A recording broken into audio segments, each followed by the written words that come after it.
তো আজকে হচ্ছে শুক্রবার আর এখন বাজে সকাল 10:30। তো নমস্কার সবাইকে, কেমন আছো সবাই? আশা করছি যে যেখানে আছো অনেক ভালো আছো, অনেক সুস্থ আছো। আর আমরাও কিন্তু বেশ ভালোই আছি। তো সকালবেলার খাওয়া দাওয়া কিন্তু হয়ে গেছে। সকালে সমস্ত কাজবাজ করে আজকেও কিন্তু সকাল সকাল মানে স্নান করে চলে এসেছি। অনেকক্ষণ আগেই স্নান করেছি। স্নান দান করে তারপর হচ্ছে চা আর পাউরুটি খেয়েছি। আজকে সকালবেলা তেমন কিছু আর বানাইনি, শুধু চা মানে লাল চা আর তার সাথে হচ্ছে পাউরুটি। তো ওগুলোই খেয়েছি, আর কিছু করব না সকালবেলা। তার কারণ সকালবেলা না তেমন কিছু একটা খেতেও ইচ্ছে করছে না। আর মানে মনে হচ্ছে যে 1 কাপ লাল চা হলেই মনে হয় পেটটা ভরে যাচ্ছে, এমন একটা অবস্থা। তো যাই হোক, এই যে দুপুরবেলা রান্না বান্নার প্রস্তুতি শুরু করে দিলাম। এদিকে ডালটাকে একটু ভিজিয়ে রাখলাম। আজকে একটু ডাল ভাতই করব। তো ডালটা ভিজিয়ে রাখলাম, তাহলে অনেক তাড়াতাড়ি সেদ্ধ হয়ে যাবে। যদিও আমি প্রেসার কুকারেই সেদ্ধ করব, সেদ্ধ করা নিয়ে কথা না, কিন্তু হচ্ছে ডালটা আগে ভিজিয়ে রাখলে অনেক ভালো হয় খেতে। তো তো যাই হোক, এই যে এদিকে মানে চালে দেখলাম যে এত পোকা ধরেছে। আমি তো বাড়িতে ছিলাম না অনেক দিন, প্রায় 3 সপ্তাহ ছিলাম না বাড়িতে। তো এত ভালো চাল, তবুও দেখো কতগুলো মানে কত যে পোকা ধরেছে। আর বাইরে তেমন একটা রৌদ্রও নেই। রৌদ্র থাকলে আমি এক্ষুনি বাইরে একটু বের করে দিতাম। কিন্তু যাই হোক, দেখা যাক, যেদিন খুব রৌদ্র উঠবে সেদিন একটু বাইরে দিব চালগুলোকে। তো চালগুলো ঢেলেও দেওয়া যাবে না, তার কারণ এখানে এত মুরগির অত্যাচার।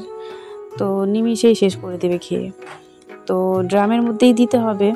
তো চালগুলো দিয়ে একটু বাইরে আবার বসেও থাকতে হবে। যেদিন রোদ উঠবে সেদিনই বের করব চালগুলো, তাহলে এই সব পোকাগুলো আছে সব বেরিয়ে যাবে। তো যাই হোক, চালটাকে একটু মানে ভালোভাবে ভিজিয়ে দিচ্ছি।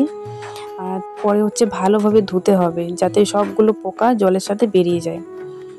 তো এখন একটুখানি জল দিয়ে আমি এই যে একটু হাত দিয়ে কচলে নিচ্ছি। আর একটু ভিজিয়ে রাখলাম আর কি। এখন ভাতটা বসাবো না, একটু পরে বসাবো, একটু ভিজুক চালটা, তারপর না হয় বসাবো। তো চাল ডাল তো ভেজানো হয়ে গেল। এখন হচ্ছে শাক সবজি কাটার পালা। এই যে কালকে যে কলমি শাক নিয়ে এসেছিলো, তো এই কলমি শাকটা কাটবো। আর কালকে অর্ধেকটা বাঁধাকপি আমি রেখে দিয়েছিলাম, তো এই বাঁধাকপিটাও কেটে নেব। এতটুকু বাঁধাকপি রেখে দিলে আবার মানে শুকিয়ে যাবে আর কি। তো তার জন্য আজকেই রান্না করে নেব বাঁধাকপিটাও। তো বাঁধাকপিটা আলু দিয়ে রান্না করব। আর এদিকে কলমি শাক ভাজা, আর সাথে হচ্ছে মসুরের ডাল, আর সাথে পাঁপড় ভাজা থাকবে। তো আজকে এগুলোই রান্না বান্না। আজকে আর মাছ মাংস ডিম কিচ্ছু নেই।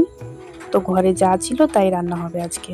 তো দেখো, শাক সবজি তো কেটে নিলাম, এবার হচ্ছে এগুলোকে ভালোভাবে ধুয়ে নিয়ে আসি, তারপর রান্নাটা বসিয়ে দেব। তো শাক কাটতে তো অনেকটাই সময় মানে চলে গেল। শাক ঠাক কাটতে না অনেকটাই সময় লাগে। আর কলমি শাক তো মানে ভালোভাবে বাছতে হয়, বেছে তারপর আবার কুচি কুচি করে কাটতে হয়। তো তার জন্য কিন্তু অনেকটাই সময় লাগে। তো যাই হোক, এইদিকে ভালোভাবে চালটাকে ধুয়ে ভাতটা বসিয়ে দিলাম। আর ওইদিকে প্রেসার কুকারে আমি মুসুরের ডালটাকেও বসিয়ে দেবো। প্রেসার কুকারে বসিয়ে দিলে অনেকটা তাড়াতাড়ি হয়ে যাবে।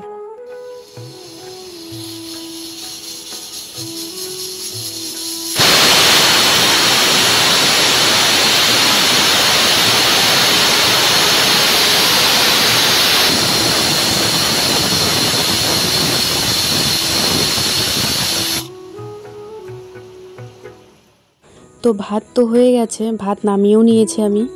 আর প্রেসার কুকারে হচ্ছে ডালটা সেদ্ধ করে নিয়েছি। এবার হচ্ছে এই যে শাক ভাজাটা বসিয়ে দেব, কলমি শাক ভাজাটা করে নেব। তারপর হচ্ছে বাঁধাকপি সবজিটা করব। আর তারপর তো আবার ডাল ফোড়ন দিতে হবে। তারপর সবার শেষে করব পাঁপড় ভাজা। তো চলো শাক ভাজাটা তাড়াতাড়ি করে নিই। এই তো শাক ভাজাতে কাঁচা লঙ্কা পেঁয়াজ আর হচ্ছে একটুখানি রসুন দেব। তো রসুনটা না আমি আগে দিতে ভুলে গেছিলাম, পরে শাকটা দেওয়ার পর মনে হয় যে যা, রসুনটা তো দিলাম না। তো তারপর হচ্ছে রসুনটা পরে দিই, তোমরা দেখতে থাকো কি হয়। তো দেখো, শুধুমাত্র কাঁচা লঙ্কা পেঁয়াজ দিয়ে কিন্তু নাড়াচাড়া করছি আমি, রসুন কিন্তু দিইনি। আর এখন কিন্তু শাকটাও দিয়ে দেবো। আমার এক ফোঁটাও মনে নেই, যখন শাকটা দিয়ে দিয়েছি তখন আমার মনে পড়েছে যা রসুন তো দেওয়াই হয়নি। আর রসুন ছাড়া কি আর শাক ভাজা খাওয়া যায় বলো তো? রসুন ছাড়া শাক ভাজা একদমই মানে ভালো লাগে না খেতে। রসুনটা যে কোনো শাক ভাজাতে লাগবেই। পেঁয়াজ না দিলেও চলবে, কিন্তু শাক ভাজাতে কিন্তু রসুনটা একটু দিতেই হয়।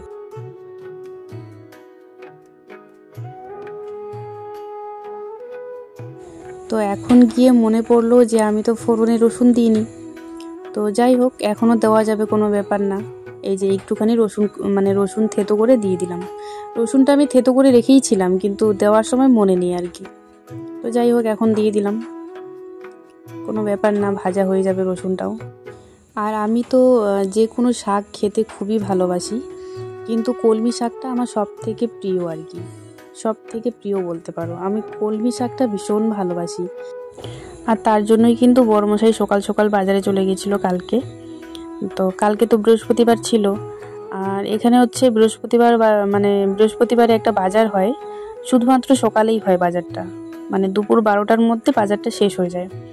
তো অন্য দিন কিন্তু ও সকালবেলা উঠে না, কিন্তু বৃহস্পতিবারে কিন্তু ও সকালে উঠবেই, তার কারণ জানে বাজারে যেতে হবে, আমার জন্য কলমি শাক আনতে হবে। তো বলতে হয় না, ও মানে এই কলমি শাকটা আনার জন্যই কিন্তু যায়, জানো তো। তেমন কোনো কাজ থাকে না, ছোটো মোটো একটা বাজার, সেই বাজারের কী বা কাজ থাকবে, শুধুমাত্র এই যে এই কলমি শাকটা আনার জন্যই যায়। তাছাড়া তো কলমি শাকটা আর কোথায় পাবে বলো। আর হ্যামিল্টনেও তো পাওয়া যাবে এইসব শাক, হ্যামিল্টনে তো অনেক রকমের শাক সবজি পাওয়া যায়, কিন্তু হ্যামিল্টনে তো আমরা মনে হয় মাসে একবারের থেকে বেশি হয়তো কোনোদিনও যাই না। তো মাসে একবার কি দুবার, এই যে পুজোর সিজন চলছে, এখন তো আমার সেলাইয়ের জিনিসপত্র আনতে হবে। এখন মানে হ্যামিল্টন মানে সপ্তাহে হয়তো 3 থেকে 4 বার ছুটতে হবে, আমাকে যেতেই হবে কাজের জিনিসপত্র আনতে। কিন্তু তাছাড়া কিন্তু হ্যামিল্টন খুব বেশি একটা যাওয়া হয় না, 1 মাসে বা একবার গেলাম, বা 1.5 মাস পর একবার গেলাম, বা 2 মাস পরে একবার গেলাম, তাছাড়া এর থেকে বেশি কিন্তু যাওয়া হয় না। কিন্তু পুজোর সিজনটাতে আমাকে হ্যামিল্টন তো যেতেই হবে, তার কারণ ওখান থেকেই সমস্ত কিছু আনতে হয় আমাকে, সেলাইয়ের জিনিসপত্র। তো তার জন্য কিন্তু যেতেই হয়। একটা ব্লাউজের অস্তর মানে আনতে গেলেও, মানে ব্লাউজের যে অস্তরগুলো হয়, মানে লাইলিং কাপড়টা, সেটা একটা যদি আনতে হয় তবুও আমাকে হ্যামিল্টন যেতে হবে, তার কারণ এখানে কোনো আশেপাশে কোনো দোকান নেই। তো হ্যামিল্টন বাজারটা কিন্তু অনেকটাই মানে কি বলবো, রাস্তাটা খারাপ, তো তার জন্য অনেকটাই সময় লাগে যেতে। আর যদি রাস্তাটা ভালো হতো, মানে এই বস্তির রাস্তাটা, তাহলে কিন্তু এতটাও সময় লাগতো না, খুব কম সময়ের মধ্যে আমরা হ্যামিল্টন যেতে পারতাম। তো যাই হোক, তোমাদের সাথে গল্প করতে করতে এদিকে আমার রান্নাবান্না প্রায় কমপ্লিট। তো শাক ভাজাটা নামিয়ে বাঁধাকপি সবজিটাও করে নিয়েছি, পাঁপড় ভাজাও হয়ে গেছে। আর এদিকে দেখো, ডাল ফোড়ন দিয়ে দিলাম। তো একটুখানি গোটা জিরে আর পেঁয়াজ দিয়ে ফোড়নটা দিলাম, তার কারণ ঘরে তো শুকনো লঙ্কা নেই, আর তেজপাতাও নেই। তেজপাতা তো বহু দিন থেকে নিয়ে আসে না, আর শুকনো লঙ্কা তো আনবেই না। শুকনো লঙ্কা খেলে আমার পেট জ্বালা করে, তার জন্য শুকনো লঙ্কাটা আনা বাদ দিয়ে দিয়েছে এখন।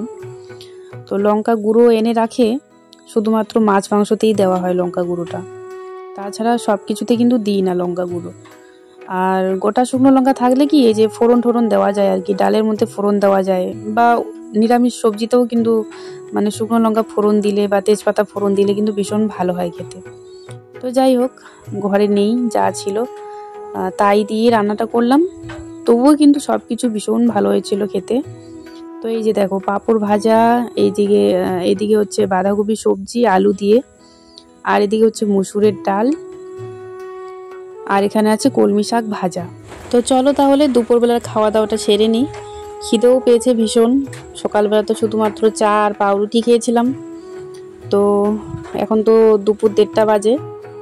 তো দুপুরবেলা খাওয়া দাওয়া করে তারপর তোমাদের সাথে কথা হচ্ছে। তো যাই হোক, দুপুরবেলার খাওয়া দাওয়া হয়ে গেছে, আর দুপুরবেলার খাওয়া দাওয়ার পর সমস্ত কাজ সেরে এই যে এখন একটু মানে বিছানায় বসে আছি আর কি। আর এই যে বাইরেটা একটু দেখাচ্ছি তোমাদেরকে। আমাদের বাড়ির চারপাশে যে কত সুপারি গাছ, দেখলেও কোনো সময় অবাক লাগে। এত বছর হয়ে গেল বিয়ের, কিন্তু কোনো সময় না ভাবতেই থাকি যে এত সুপারি গাছ, দেখো চারদিকে এত সুপারি গাছ। ঝড় বৃষ্টির সময় কিন্তু প্রচুর রিস্ক এই সুপারি গাছগুলো, একটা যদি চালের মধ্যে পড়ে, বা বা ধরো মানে আমাদের তো বাড়ির চারপাশটাতেই সুপারি গাছ, তো কলপাড়েও প্রচুর সুপারি গাছ আছে। এবার যখন মানে ঝড় বৃষ্টি হয়, এরকম না যে সবসময় ঘরের ভিতরে ঢুকে থাকি, সেটা তো না। তো হাওয়া চলাকালীন দেখা গেল যে কলপাড়ে আছি, কলপাড়ে কাজকর্ম করছি, তখন যদি একটা সুপারি গাছ পড়ে, কি অবস্থা হবে বলো তো। তো তার জন্যই আমার মনে হয় যে এরকম তো এখনো পর্যন্ত হয়নি, কিন্তু এরকম কিন্তু হয়, অনেকবার শুনেছি এরকম হয়। তো যাই হোক, সেটাই ভেবে আমার কোনো কোনো সময় ভয় লাগে। বিয়ের এত বছর হয়ে গেছে, কিন্তু এসব ভেবে কোনো কোনো সময় ভয় পাই আর কি। তো ওকে বলি যে তোমরা বাড়ির মধ্যে এত সুপারি গাছ কেন লাগিয়েছো? তোমাদের তো অনেক বড় বড় বাগান আছে, মানে অনেক আরও জায়গা আছে, সেখানে তো মানে সুপারি গাছগুলো লাগাতেই পারতে। বেকার বেকার শুধু শুধু বাড়ির উঠোনের মধ্যে, বাড়ির সাইডে এত সুপারি গাছ লাগিয়ে রেখেছো। তো তারপর ও আবার বলছিল এগুলো তো সব বাবা লাগিয়েছিল, তো কি আর করা যাবে। এখন আস্তে আস্তে না হয় সুপারি গাছগুলোকে সব মানে, এখন তো গাছগুলো অনেকটা পুরনো হয়ে যাচ্ছে, তো যেই গাছগুলো না হয় মানে ফল দেয় না, সেই গাছগুলোকে তো কেটে ফেলবে। বা হচ্ছে বেশিরভাগ তো গাছ, অনেকগুলো গাছ হাওয়াতেও পড়ে গেছে, মানে ঝড় বৃষ্টির সময় প্রত্যেক বছর একটা বা দুটো গাছ মানে ভেঙেই যায়। তো যাই হোক, এখন কিন্তু বিকেল প্রায় 4:30 বাজে। এই যে জামা কাপড় তুলতে এলাম বাইরে। আজকে একটুকু ঘুমাতেও পারিনি, একটুকু রেস্ট নিতেও পারিনি। আজকে দুপুরটা মানে সেলাই কাজ করেছি, কাস্টমার ছিল আর কি। তো 2-3 জন কাস্টমার এসেছিলো আর কি। তো বিকেলবেলা কিন্তু ঘর দর সব ঝাড়ু দিয়ে নিয়েছি। ঘর দরগুলো ঝাড়ু দিয়ে মানে হাত মুখ ধুয়ে নিয়েছি আমি। হাত মুখ ধুয়ে একটু মুখে ক্রিম ট্রিম দিয়ে এই যে জামা কাপড়গুলো তুললাম। তো এই যে দেখো, ঘরে এসেই আমি একটুখানি চা বানালাম, লাল চা, সাথে হচ্ছে এই যে দুটো মানে পাউরুটি ছিল, তো সেটা একটু মানে সেঁকে নিলাম আর কি তাওয়াতে। তো যাই হোক, পাউরুটি আর সাথে হচ্ছে চা। আজকে আর বিস্কিট নেই ঘরে, তার জন্য আমি পাউরুটিগুলো একটু সেঁকলাম। আর অনেকেই বলে যে কাঁচা পাউরুটি নাকি খেতে নেই, তো পাউরুটি খাওয়ার আগে একটুখানি সেঁকে নিতে হয় কড়াইতে বা তাওয়াতে, একটুখানি সেঁকে নিলে সেটা কোনো ক্ষতি করে না। সন্ধেবেলা চা খেয়েই এই যে এই নাইটিটা বানিয়ে নিলাম। এই নাইটিটা মনে হয় কাল পরশু নিতে আসবে, তো সেদিন কাটলাম নাইটিটা, কিন্তু আজকে বানাবো কালকে বানাবো এরকম করতে করতে 2 দিন চলে গেল। তো আজকে বানিয়ে নিলাম নাইটিটা। দাঁড়াও একটু পরে দেখাই, যদিও এটা আমার মাপের না, কিন্তু অনেকটাই ঢোলা করে বানিয়েছি, তো মানে একটু লুজ করে বানিয়েছি আর কি, যেহেতু নাইটি অতটা টাইট ফিটিং কেউ নাইটি পরে না। তো দেখা যাক হয় কি না। এই যে না গো, এটা আমার কাছে হবে না, তার কারণ এটা তো আমার মাপ দিয়ে বানাইনি, এটা তো কাস্টমারের। দেখো পুরো টাইট হয়ে গেছে, দেখতে পাচ্ছ? তো এই যে শুধুমাত্র একটু মানে ডিজাইনটা বোঝানোর জন্য একটু পরে দেখাচ্ছি তোমাদেরকে। তো এই যে দেখো, পিছন গলাটা একদম ছোট করে কেটেছে, মানে কাটতে বলেছিল। যদিও ডিজাইনটা এই ডিজাইনটা সর্বপ্রথম আমি পরেছিলাম বানিয়ে, তারপর আস্তে আস্তে করে সব কাস্টমারগুলো যখন দেখলো যে না নাইটির ডিজাইনটা তো খুব সুন্দর, তারপর থেকে সব কাস্টমার এই ডিজাইনটাই মানে চাইতে লাগলো। তো এখন বেশিরভাগ কাস্টমার এই ডিজাইনটাই চাইছে, তো এই ডিজাইনটাই তার জন্য আমাকে বানিয়ে দিতে হয়। এই যে দেখো, হাতাটা একটু লম্বা করে দিতে বলেছে, মানে গ্লাস হাতা আর কি।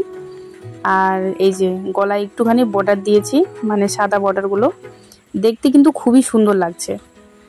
তো তোমাদেরকে দেখাচ্ছি নাইটের লম্বাটা আর কি। এই যে দেখো, একদম শর্ট করেই বানাতে বলেছে। আর যার নাইটি তার একটু হাইটটা একটু কম, মানে আমার থেকে অনেকটাই হাইটটা কম কাস্টমারের আর কি। তো তার জন্য একটু নাইটিটা আমার কাছে শর্ট হয়ে গেছে। তো শুধুমাত্র একটু মানে ডিজাইনটা বোঝানোর জন্য একটু পরে দেখাচ্ছি তোমাদেরকে। তো তোমরা কিন্তু কমেন্টে জানাবে নাইটিটা কেমন হয়েছে। এই নাইটির কালারটা আমার ভীষণ পছন্দ হয়েছিল। তো চলো, আজকের মতো ভিডিওটা আমি এখানেই শেষ করছি। সবাই খুব ভালো থেকো, সুস্থ থেকো, আবার দেখা হবে নতুন ভিডিওর সঙ্গে। আর ভিডিওটা ভালো লাগলে কিন্তু একটা লাইক কমেন্ট করে দিও। আর চ্যানেলে নতুন হলে কিন্তু অবশ্যই চ্যানেলটা সাবস্ক্রাইব করে রাখতে হবে। তো চলো, গুড নাইট, টাটা।